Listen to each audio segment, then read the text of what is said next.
pár ze soutěži, o kterých jsem před pár vteřinkami mluvil, a pojďme vyhlásit nejdříve děti. Místo 3. Vojtěch Jelínek, Veronika Veselá.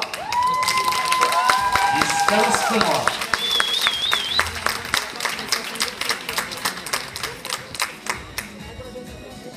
Ceny vám opět předávají paní Pavlíková za pořadatele, za sponzora firmu Tona a za pořadatele Hostes.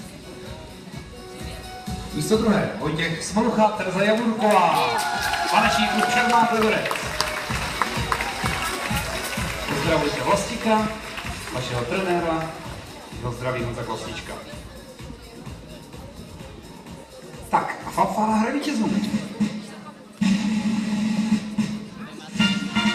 Vítězem soutěži dětí 2E se stává pár Adam Slepička, Jana Klápová, TSK Salto.